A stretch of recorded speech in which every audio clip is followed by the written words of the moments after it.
Buenos dias.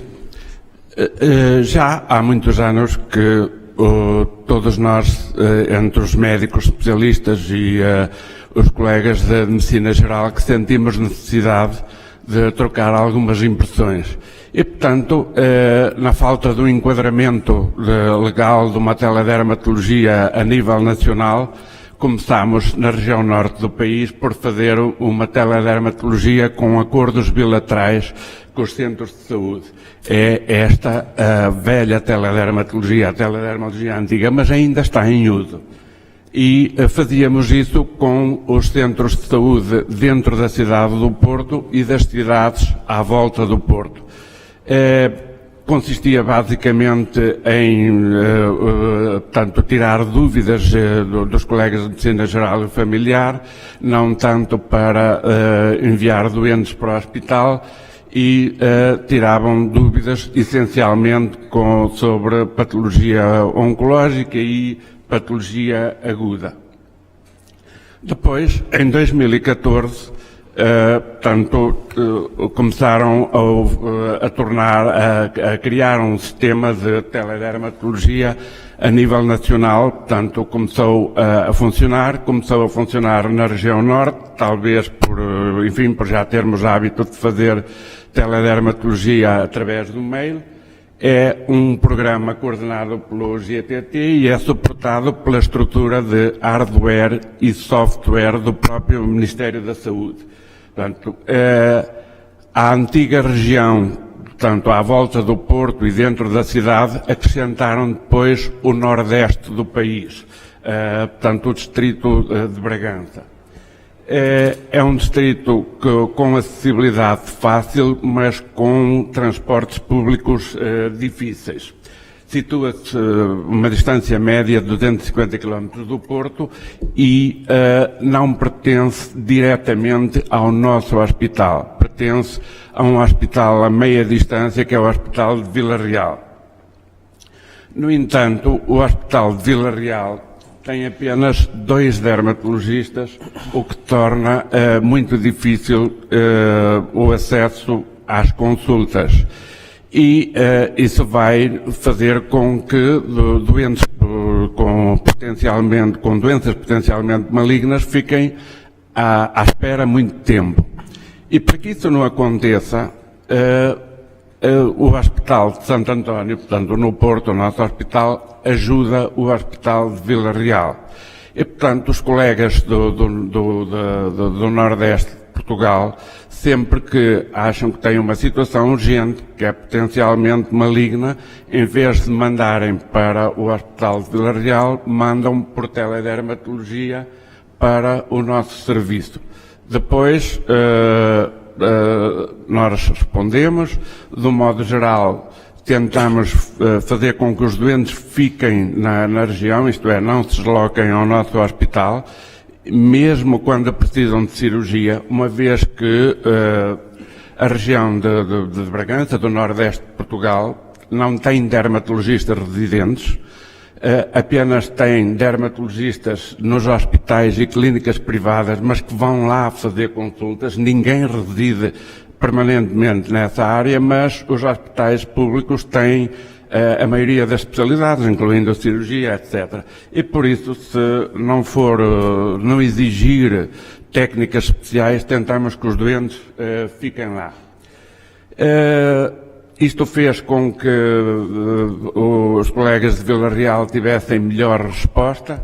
Ainda por cima, outro hospital do Porto começou também a ajudá-los, é aquela área azul que aí vê.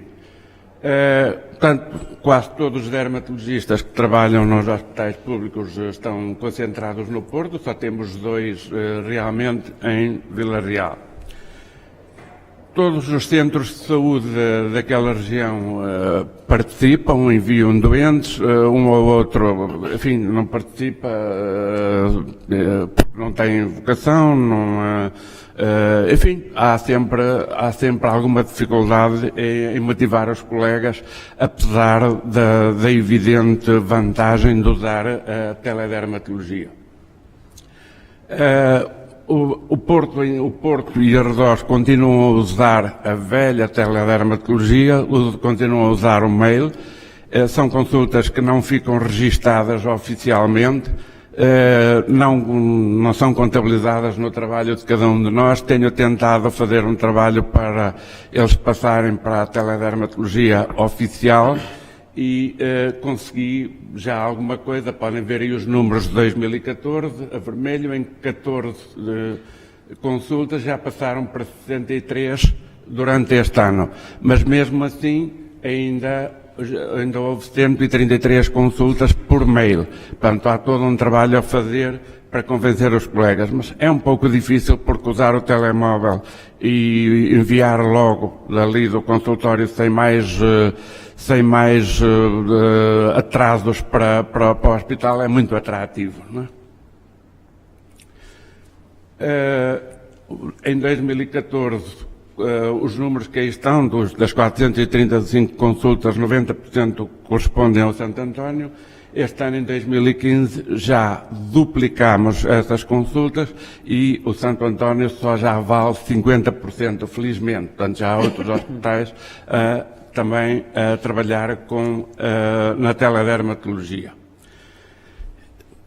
E o que fazer para 2016? Bom, nós não contamos que aumente muito tanto as referências do Nordeste de Portugal, porque Vila Real já tem uma melhor capacidade de resposta com a ajuda que lhe demos, mas queríamos que a nossa referência principal, portanto, dentro do Porto e à volta do Porto, começasse a usar muito mais a teledermatologia, porque iríamos melhorar o acesso ao hospital e, sobretudo, queremos evitar que patologias malignas fiquem à espera.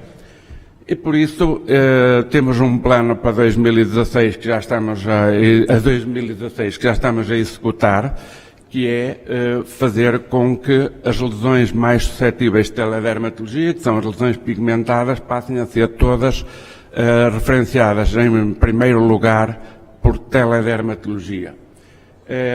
Porquê? Porque 50% dos pedidos diários são lesões pigmentadas, todos os tipos, benignas, malignas e outras. E, portanto, são o principal responsável pelo atraso nas consultas. Apesar disso, a maioria delas são benignas e não precisam de tratamento, ou o tratamento é possível nos cuidados primários, portanto, não precisam sequer de ir ao hospital. No entanto, algumas têm potencial maligno e eram estas que nós queríamos encontrar em tempo útil, que não ficassem à espera. Para isso, temos um plano que começamos já a executar, para que os colegas melhorem a capacidade de diagnóstico num número restrito de patologias como estas que aí estão, benignas e malignas.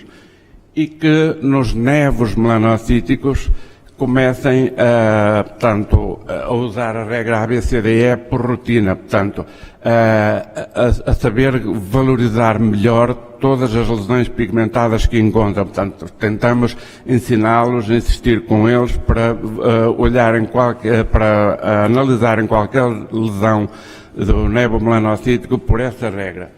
Por outro lado, queremos também que deixem de falar em raças, pele clara e etc. e que usem os tipos os fototipos de Fitzpatrick, que são o standard, e para melhorarmos muito as referências que não são muito boas. E, portanto, que mecanismos usamos? Além dos mecanismos usados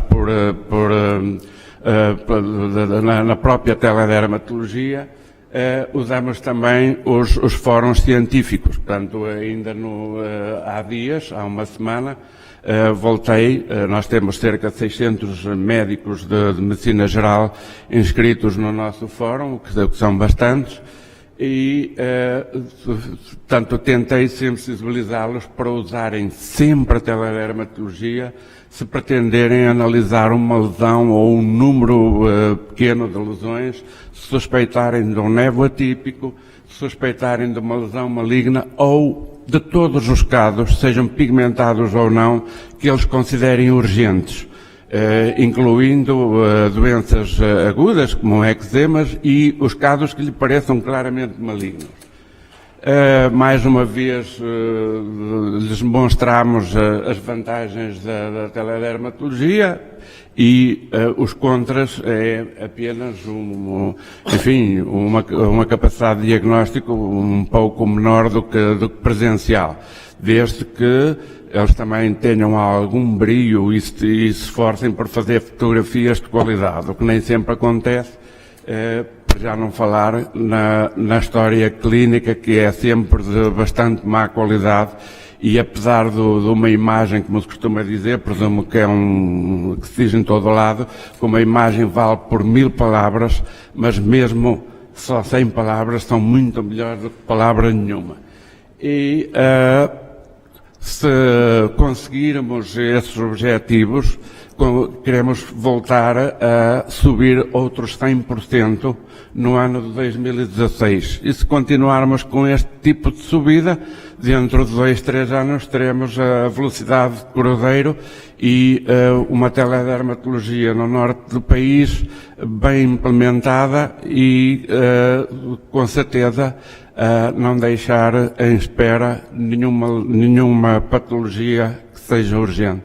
Muito obrigado.